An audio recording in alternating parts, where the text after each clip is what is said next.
En esta clase vamos a hablar de las enfermedades y condiciones perimplantares, pero principalmente enfocado en el diagnóstico, que ya lo vimos en la cápsula anterior, tratamiento y la derivación oportuna.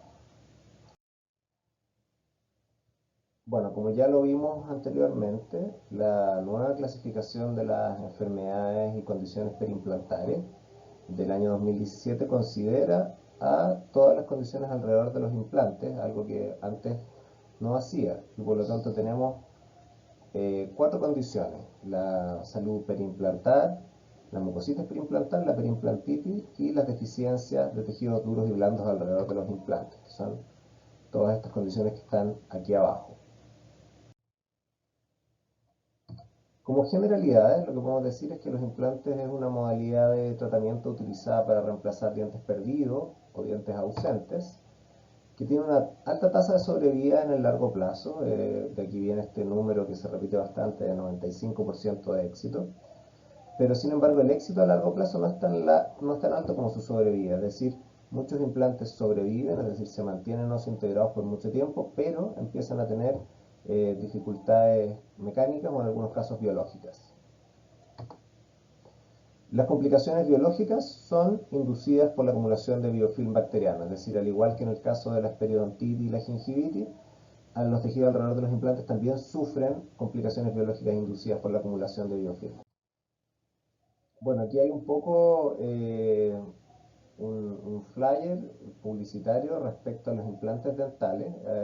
A mí me gusta mostrar esto porque aquí hay varias cosas de las que nosotros como profesionales somos responsables. Es decir, nosotros hemos durante mucho tiempo eh, entregado esta idea, que es muchas veces falsa, de que los implantes dentales son la mejor solución a largo plazo, que tiene una tasa de éxito sobre el 95%.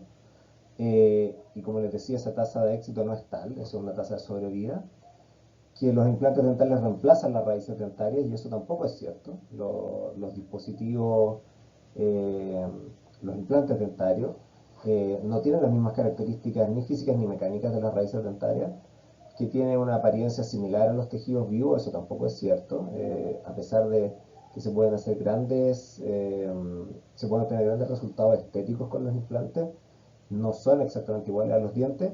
Y por último, que el titanio se fusiona al hueso, y esto tampoco es cierto. El titanio está en una constante relación, un equilibrio dinámico con el hueso, pero en ningún caso se fusiona al hueso. Aquí tenemos, bueno, las tres condiciones más importantes: la salud, mucositis y perimplantitis. No nos vamos a detener mucho en esto. Lo que podemos decir es que los tejidos perimplantares son distintos a los tejidos periodontales. Los tejidos perimplantares carecen de cemento, carecen de ligamento periodontal. El epitelio perimplantario es mucho más largo, no existe inserción conectiva, no hay fibras que se inserten a la superficie del implante, y hay una menor vascularización entre la cresta ósea y el epitelio de unión, principalmente por la falta de tejido periodontal, de ligamento periodontal. Aquí podemos ver las diferencias entre las características clínicas de los tejidos perimplantares y los tejidos periodontales. A la izquierda vemos un implante de titanio, y ustedes pueden observar cómo la dirección de las fibras es paralela al eje mayor del implante, es decir, no hay fibras que se inserten perpendicularmente a la superficie del implante. En general las fibras son más desorganizadas y el epitelio de unión es bastante más largo, y no existe una inserción conectiva en la parte apical del epitelio de unión, a diferencia del diente natural, en que tenemos un epitelio de unión que en general se une al cemento o a la interfase cemento-esmalte del diente, pero inmediatamente por debajo de eso, apical a eso, hay una inserción conectiva de fibras que se unen perpendicularmente a la superficie de la raíz dentaria, y esto da un freno apical a la migración del epitelio. Por lo tanto, es mucho más estable.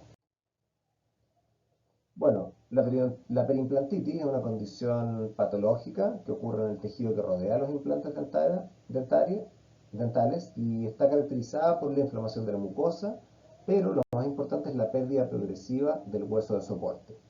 Y existe una revisión sistemática relativamente reciente, del año 2013, que demostró que el 18% de los pacientes, que es un número bastante alto, sufre de perimplantitis, y que el 9,6% de los implantes sufren de perimplantitis. Es decir, es una condición bastante común, afecta casi al 20% de los pacientes, y casi al 10% de los implantes. Eso quiere decir que las periimplantitis tienden a acumularse en un grupo pequeño de pacientes. Bueno, estas son fotografías clínicas de periimplantitis para que ustedes tengan una idea de lo que estamos hablando.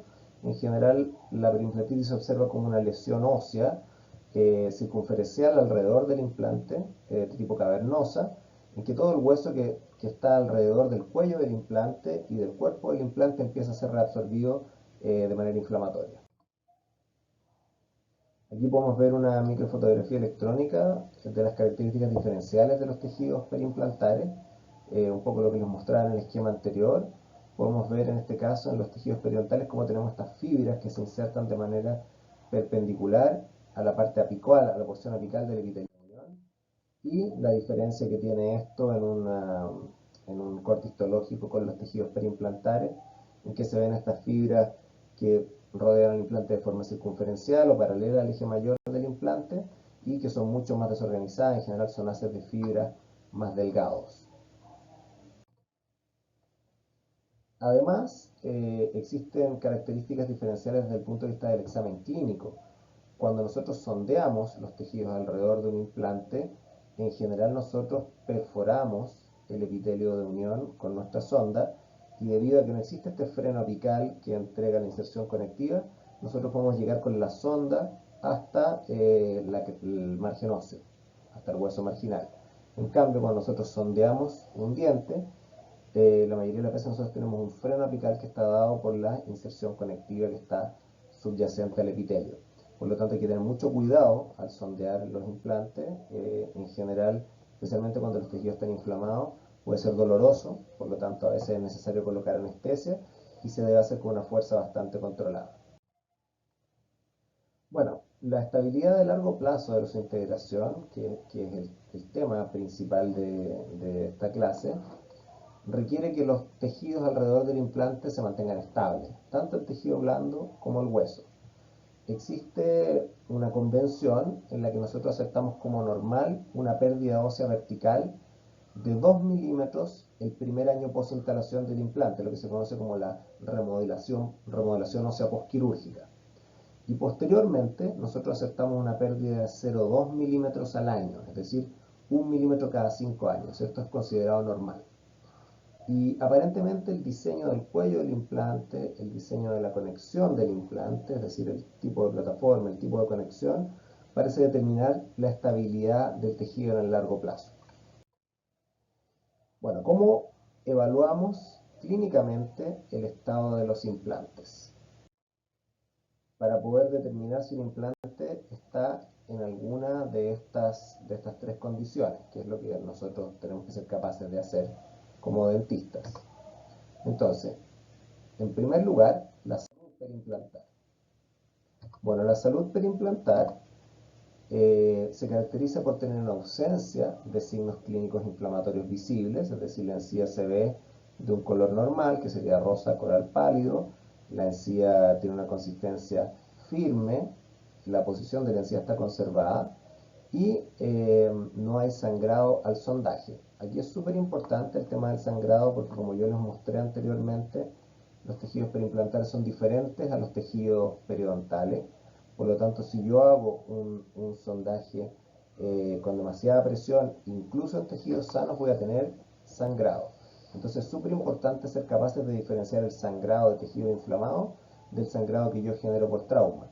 En general, si yo exagero la fuerza de sondaje, lo que voy a obtener es un punto de sangre que va a estar justo en el lugar donde yo inserté la sonda, diferente a colocar mi sonda y que alrededor de todo el margen, circunferencialmente alrededor del implante, tenga sangrado. Entonces hay que ser capaz de diferenciar ambas cosas. La mucosa periimplantar cuando está en salud, forma un sello estrecho alrededor del componente transmucoso del implante. Este componente transmucoso del implante en general, en un implante que ya está rehabilitado, es un pilar protésico sobre el que está sostenida la corona definitiva o la prótesis fija definitiva, o en el caso de un implante que aún no haya sido rehabilitado, es un pilar de cicatrización. Y este sello alrededor del implante, como les decía, ofrece menor resistencia al sondaje que la encía de los dientes. Por lo tanto, es muy importante recordar eso. Y por lo tanto, al evaluar el sangrado, nosotros tenemos que ser capaces de discriminar entre un sangrado producido por un sondaje hecho con demasiada presión que un sondaje asociado a inflamación. Entonces, la presión tiene que ser de 0,25 Nm, es decir, una presión bastante leve, más leve con la que nosotros hacemos el sondaje normal. Hay una gran dificultad clínica al sondear los implantes. Muchas veces los implantes están ubicados muy profundos en relación al margen gingival. A veces los perfiles de emergencia de las prótesis fijas tienen ángulos bastante importantes y por lo tanto la ubicación del implante y la restauración determinan muchas veces que yo no pueda sondear de buena forma. Y todo esto yo tengo que ser capaz de evaluarlo en el momento en que estoy haciendo mi sondaje. Entonces, cuando hay salud periimplantar, lo que yo tengo es ausencia de signos clínicos inflamatorios, como se observa en esta fotografía, es decir, la encía se ve normal. Es normal que al retirar la corona, los tejidos alrededor del implante se mantengan un poco inflamados. Y respecto a la profundidad del sondaje, la verdad no existe un número, como si existe en tejidos periodontales, que esté asociado con salud. Los tejidos periimplantares en general tienen profundidades al sondaje aumentadas que tienen que ver un poco con la posición en la que los implantes son colocados. Especialmente en el sector anterior, los implantes tienden a ser colocados 4 o a veces 5 milímetros bajo el margen gingival. Por lo tanto, no es extraño obtener profundidad al sondaje de 5, 6, incluso 7 milímetros, incluso cuando tenemos tejidos periimplantares sanos. Súper importante, característica radiográfica, no debe haber evidencia de pérdida ósea más allá del remodelado óseo. Y es prerequisito para la evaluación una imagen inicial con la rehabilitación. Por lo tanto, nosotros tenemos, si el paciente es nuestro, tenemos que tener la imagen guardada. Si el paciente no es nuestro y viene de otro lugar, es importante pedirle la radiografía de control cuando fue instalada la rehabilitación, de manera que nosotros podamos ver si estamos dentro de los parámetros considerados como salud. Y les recuerdo que la pérdida mayor de 2 milímetros durante o después del primer año en función se considera patológica. 2 milímetros es el límite y luego 1 milímetro cada 5 años.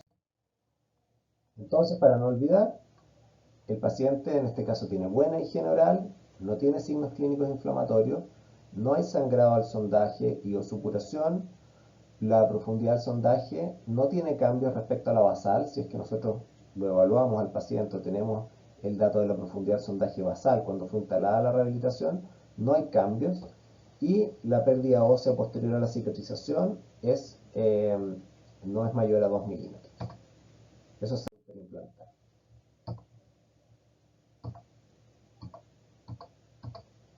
Entonces, no hay diferencias visuales cuando estamos en salud entre el periodonto y los tejidos periimplantares. Es decir, cuando nosotros miramos los tejidos vecinos, no podemos ver grandes diferencias en términos de color, de textura, de forma, de tamaño. La papila en los sitios interproximales del implante tiende siempre a ser más corta que la papila entre dientes naturales, por lo tanto eso es normal, y la mayoría de las veces existe una mayor profundidad del sondaje en sitios periimplantares. Lo que les decía antes, que está influenciado de forma muy importante por la posición del implante. Esa papila periimplantaria, por ejemplo, es más corta que la vecina, pero de todas maneras este tejido está en salud.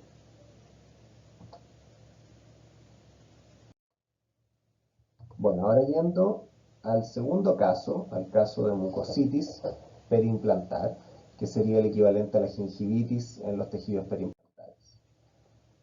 ¿Cómo se define? Se define como una lesión inflamatoria de los tejidos blandos que rodean al implante, pero, y esto es muy importante, esto ocurre en ausencia de pérdida de hueso de soporte.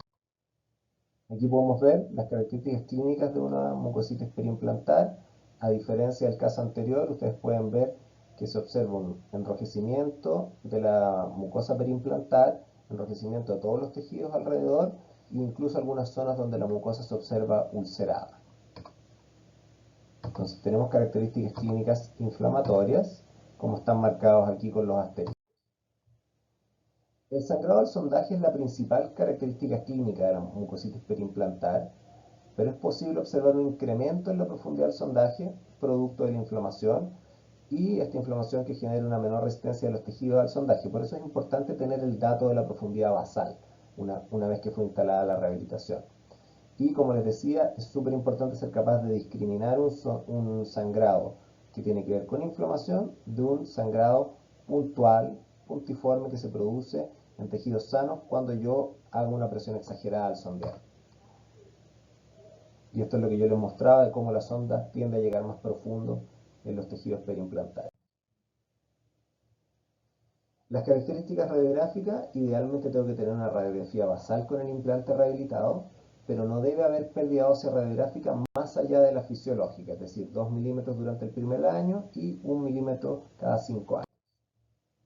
Y para no olvidar, hay signos clínicos inflamatorios, puede haber dolor en la mucositis, en general no hay buena higiene oral, o a veces puede haber buena higiene oral, pero en el sitio por algún motivo es difícil hacer la higiene.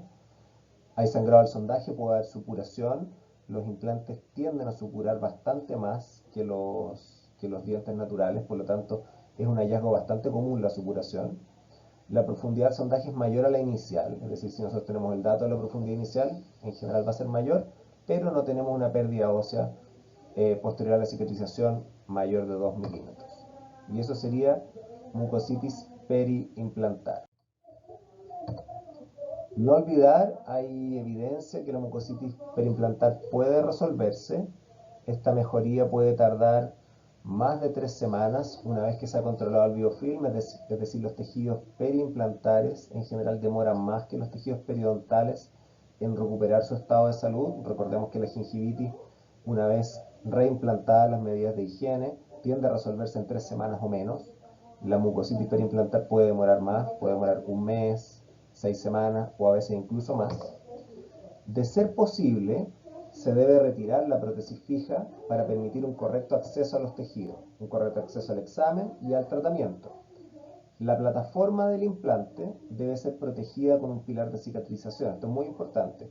Cuando yo retiro la restauración, la plataforma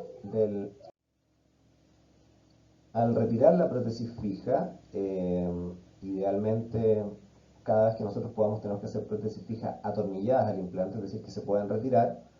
Al retirar la prótesis fija queda expuesta la plataforma del implante y esa debe ser protegida. Y para eso es importante tener disponible, antes de retirarla, un pilar de cicatrización, que es un aditamento protésico, que tiene que ser compatible con el sistema de implantes, por lo tanto tenemos que saber qué implante es el que estamos utilizando, y esto se atornilla a la plataforma, protege la plataforma y mantiene la forma y el perfil de emergencia de los tejidos. Si nosotros sacamos la prótesis fija, los tejidos gingivales tienden a colapsar sobre la plataforma del implante y después va a ser muy difícil recolocar la prótesis fija, así que es muy importante tener un pilar de cicatrización. La instrumentación, si es que nosotros vamos a instrumentar la zona para limpiar, debe realizarse con instrumentos especiales. Hay instrumentos plásticos e instrumentos de titanio. No podemos utilizar los mismos instrumentos de acero que utilizamos para realizar terapia periodontal en los dientes. Si no tenemos estos instrumentos, la irrigación con clorhexidina es una alternativa a la instrumentación siempre que no haya acumulación de depósitos. Una vez que nosotros retiramos la prótesis fija, es importante revisar si alrededor del implante no hay partículas de cemento. Muchas veces el cemento que puede quedar luego de la cementación de la prótesis fija a su pilar protésico puede ser una causa de mucositis. Fumar, la mala higiene y el tratamiento con radioterapia pueden modificar esta condición, es decir, los pacientes que fuman, los pacientes que tienen mala higiene, y aquí yo agregaría los pacientes diabéticos, pueden tener exacerbadas sus respuestas inflamatorias alrededor de los implantes. Y finalmente, la periimplantitis es una condición patológica que ocurre en los tejidos que rodean a los implantes. Está, igual que la mucositis, caracterizada por inflamación del tejido conectivo y por una pérdida progresiva del soporte óseo. Ahora sí, tenemos pérdida de hueso más allá de 2 milímetros durante el primer año o más de 0,2 milímetros por año después. En estudio, esta pérdida de soporte varía entre 0,5 milímetros a 5 milímetros por año, es decir, es muy variable la tasa de pérdida de hueso. En la actualidad no hay ningún modelo predecible para la progresión de esta enfermedad, es decir, en algunos pacientes progresa muy rápido En otros pacientes progresa muchísimo más lento. Y bien importante, puede aparecer dentro del primer año en función. Por lo tanto, la periimplantitis puede aparecer a los 3, a los 4, a los 5, a los 6 meses. Ya no es necesario que la periimplantitis aparezca solo después del primer año. ¿Ya? Entonces puede ser que yo coloque un implante y antes de un año tengo una pérdida de 4 o 5 milímetros y eso es periimplantitis. Por lo tanto hay que monitorear de forma temprana. Los implantes, especialmente una vez instalados, deben ser monitoreados tanto clínica como radiográficamente. Generalidades de la periimplantitis.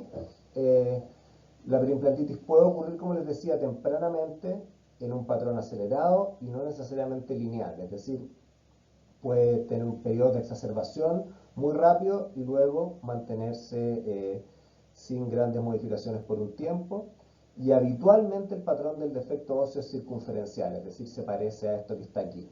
Muchas veces esto está cubierto por tejido de aspecto relativamente sano, por lo tanto, a no dejarse engañar por simplemente por el color del tejido o el aspecto de salud del tejido, es importante sondear los implantes.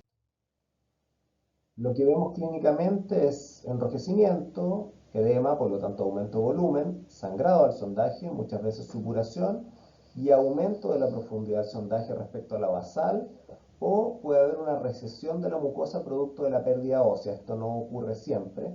Muchas veces nosotros tenemos grandes pérdidas óseas que están disimuladas por una mantención del nivel de la mucosa, así que tampoco hay que dejarse engañar. Aquí, por ejemplo, tenemos un caso como lo que yo les estoy diciendo. No hay una gran pérdida de altura de la mucosa, aunque claramente podemos ver supuración, pero la mucosa tiene un aspecto relativamente normal, es decir, no se ve enrojecida de manera muy importante, aunque sí se ve un cambio de coloración, pero por lo menos desde el punto de vista de la posición se ve relativamente bien. Cuando nosotros miramos la radiografía, tenemos signos radiográficos de destrucción ósea alrededor del implante. Por lo tanto, tenemos esta evidencia radiográfica de pérdida ósea. Y hay una pérdida de nivel óseo de más de 3 milímetros, sangrado al sondaje y una profundidad del sondaje de 6 milímetros, en este caso. Por lo tanto, súper importante tener una radiografía basal con el implante rehabilitado. Ya esa radiografía nos va a permitir hacer comparaciones longitudinales en el tiempo. Entonces, si nosotros hacemos implantes, tenemos que tomarla siempre. Si el paciente viene a vernos, tenemos que pedirle esa radiografía y en general la mayoría de la gente que hace implantes toma esa radiografía. La pérdida ósea radiográfica al año seguida de la rehabilitación protésica, es decir, nosotros tenemos que ver la pérdida ósea una vez que se instala la rehabilitación.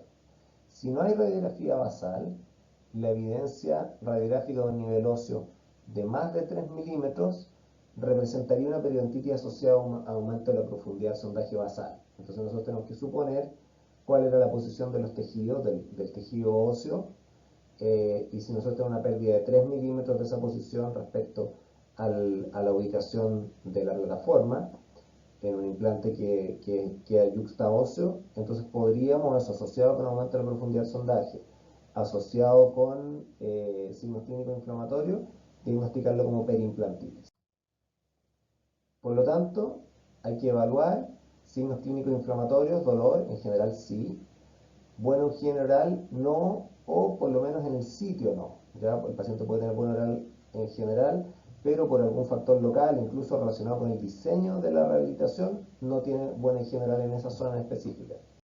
Tiene un sangrado profuso al sondaje o supuración, hay un aumento en la profundidad del sondaje basal, un aumento en la profundidad del sondaje en general mayor a 6 milímetros, y también hay una pérdida ósea radiográfica posterior a la cicatrización de 3 milímetros o más. Y eso es periimplantitis. El tratamiento de la periimplantitis siempre es quirúrgico y debe ser realizado por un periodoncista. ¿Ya? Entonces, súper importante que si nosotros nos enfrentamos a una periimplantitis, el paciente debe ser derivado porque no existe el tratamiento no quirúrgico para la periimplantitis. Entonces, este paciente requiere un abordaje quirúrgico hecho por un especialista. Lamentablemente, ninguna modalidad terapéutica ha demostrado resultados predecibles en el largo plazo. Eso quiere decir que la mayoría de los casos de periimplantitis recidivan o continúan en progresión. No hay en este momento alternativas predecibles para el tratamiento de la periimplantitis, aunque hay algunas modalidades que han demostrado mejores resultados. La desinfección de la superficie del implante, y esto se puede hacer con distintas metodologías, se puede hacer utilizando tetraciclina, clorexidina, ácidos débiles, láser, ultrasonido, distintas alternativas. Esto junto con la eliminación mecánica del tejido de granulación y posterior corrección de los defectos tanto en tejidos duros y blandos mediante injerto, es decir, regeneración ósea guiada utilizando sustitutos óseos, más la utilización de injertos, la mayoría de las veces de tejido conectivo, parecen ser la alternativa más predecible de tratamiento. Por lo tanto, el tratamiento es quirúrgico y es complejo, requiere varias maniobras. Y esto parece ser lo que funciona mejor. Aquí les traje finalmente un caso solo como un ejemplo. Este es un paciente que tiene dos implantes interforaminales, eso quiere decir entre los agujeros mentonianos. Esos implantes, sobre ellos se coloca un atache de bola, un dispositivo protésico que permite retener una prótesis completa mucosuportada implanto retenida, y el paciente presentaba un defecto óseo y un defecto en tejidos blandos en uno de los implantes. Por lo tanto, lo que se hace es, se levanta un colgajo en la zona, se elimina todo el tejido de granulación, se accede al defecto óseo, se descontamina la superficie del implante, en este caso utilizando un gel de clorexidina, se lava la zona, luego de una zona de ardor en el paladar del paciente se toma un injerto de tejido conectivo, en este caso un injerto libre con ribete epitelial. Ese injerto se asegura en la zona y luego se sutura, y esto permite la detención de la progresión de la enfermedad y generar una circunferencia de densidad adherida alrededor del implante que favorece la estabilidad en el largo plazo. Entonces este es un ejemplo de una, una aproximación terapéutica para tratar la periimplantitis. Bueno, muchísimas gracias por su atención y espero que les haya quedado todo claro. Cualquier duda la podemos responder en el foro. Muchas gracias.